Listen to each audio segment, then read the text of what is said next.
It's 3:18 right now.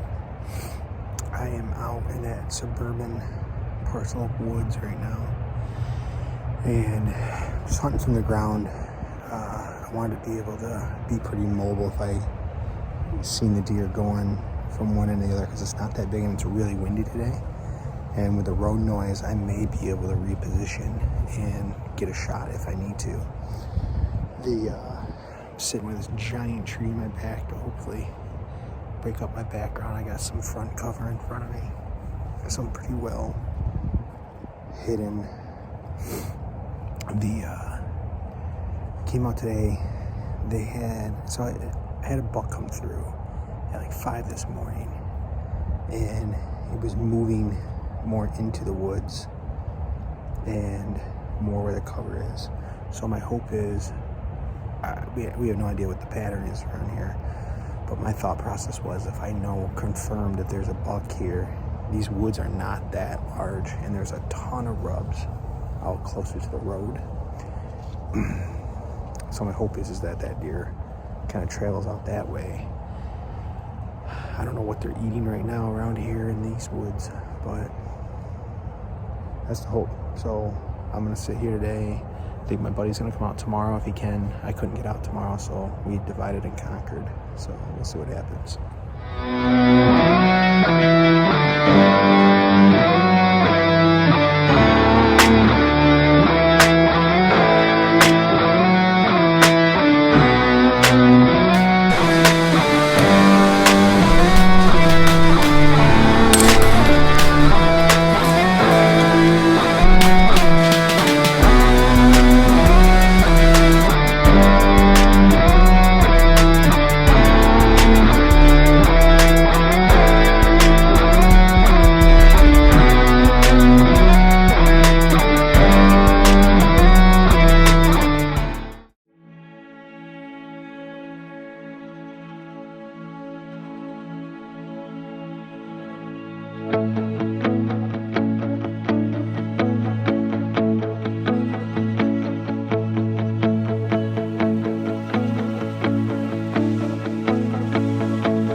All right, we are headed in. I'm gonna go quiet here pretty soon.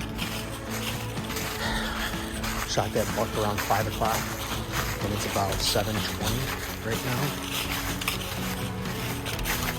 So let me come right in here.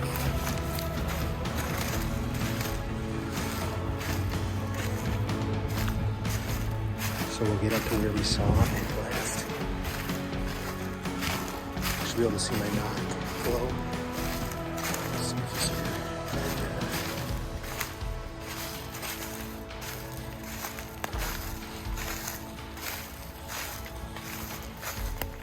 I think he crossed this morning right here and went there. My camera's right over here. So I went over here.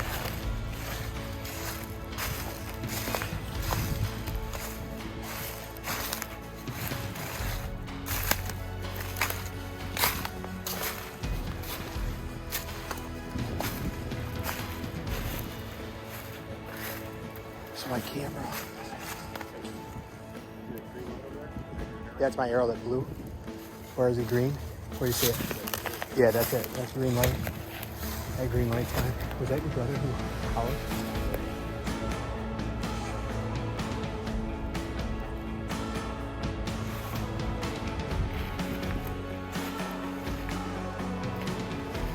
Alright, so that's the tree I saw against. Looking out over here.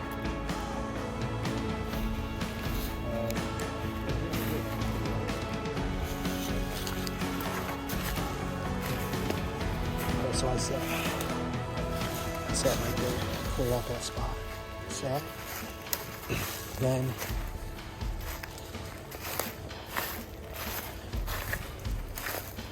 I made it to this tree right here, and then we crawled to right here. Yeah, I crawled to right here, and this is where I shot him from. To there, there's the arrow. He's laying right behind the arrow.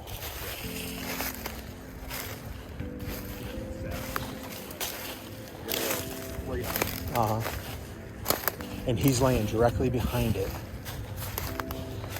right in here.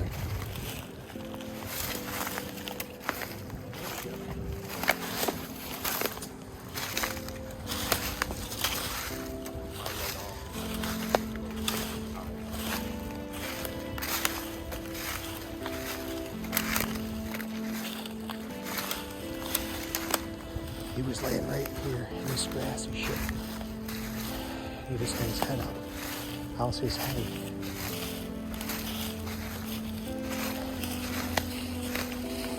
That's stuck in the tree.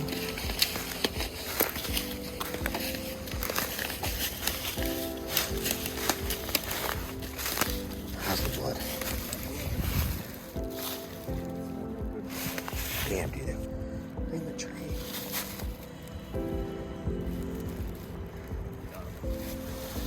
We'll come back to that. He's right over here. He's dead.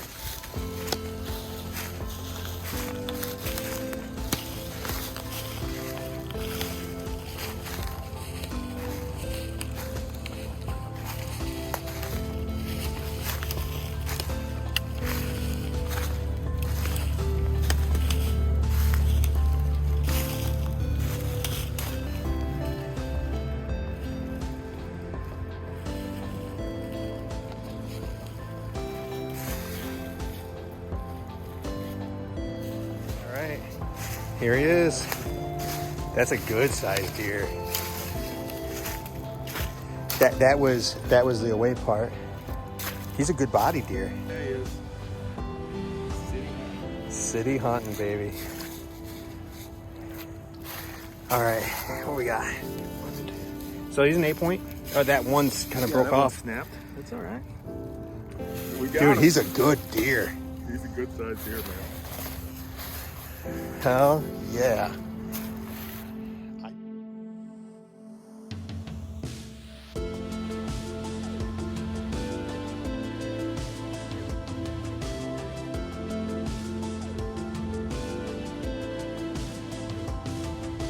All right, so it is 8:42.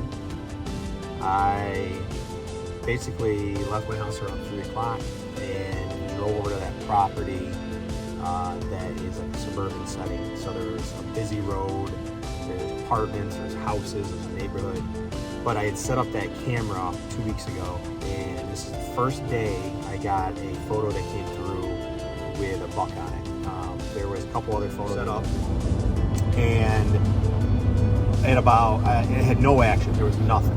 And about 5 o'clock, he had asked me, or he basically texted and said, hey, if you get something, let me know, and he'll come out and help me, because he was close by. So I was like, all right, well, no movement yet. The second I said that, all of a sudden I got this nice comfortable spot. I was hunting from the ground because it was a windy day. I was getting out there late. I didn't want to make a ton of noise. If they were on the property that I could hunt, I didn't want to spook them out by trying to fiddle with my saddle and the sticks and all that. So I decided beforehand I was just gonna go out light, sit on the ground, and move if I had to. So I'm sitting there, 5 o'clock, and I look out, and it's about 80 yards, and literally it was within probably 30 yards or less of where I had sat the first time we went out, where I said, you know, that looked like the best cover on the property that we can hunt. And so I set up really close to that edge. And so right over there, I see a deer, and I'm looking, and it's pretty small. And I determined quickly it's a doe. And so I was like, all right, well, it's cool, it's a deer. So, and it's 5 o'clock, so I still had some time.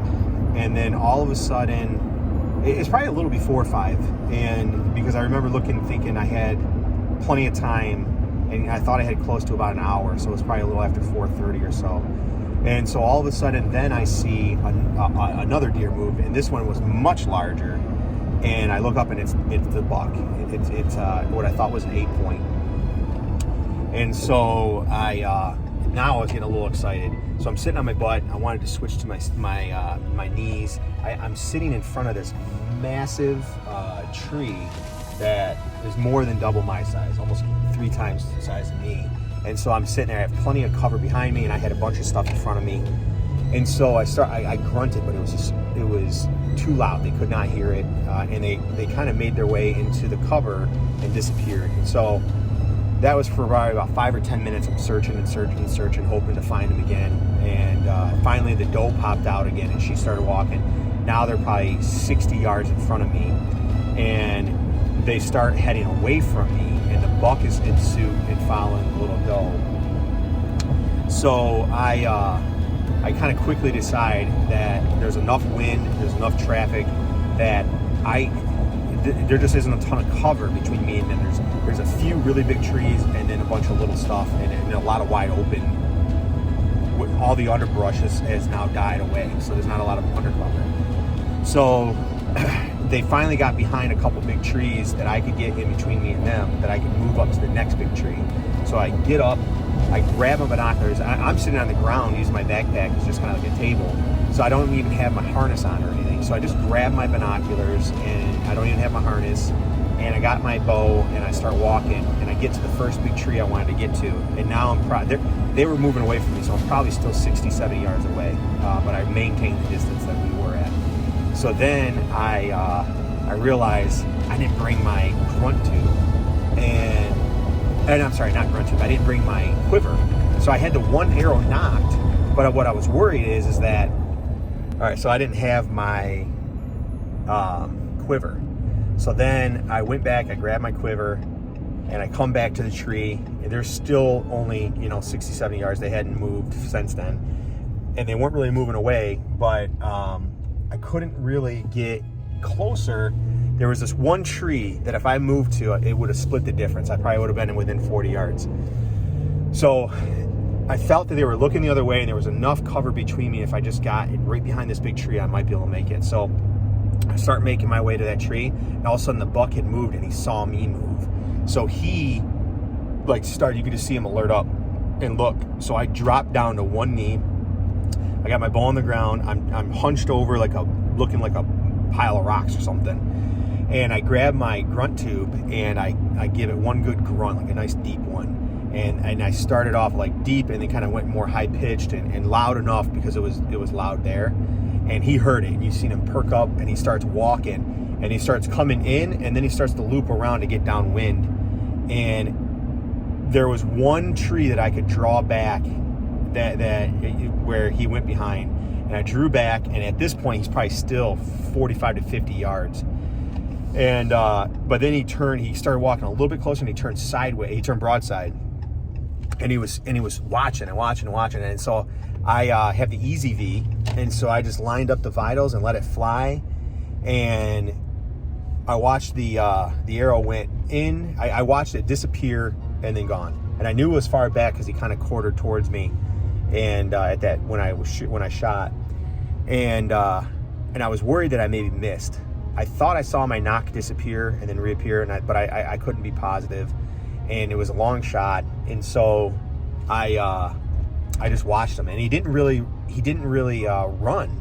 I mean, I was scared because it's not a very large property that he would run somewhere, but he didn't. He literally hopped twice, and then he stopped, and then he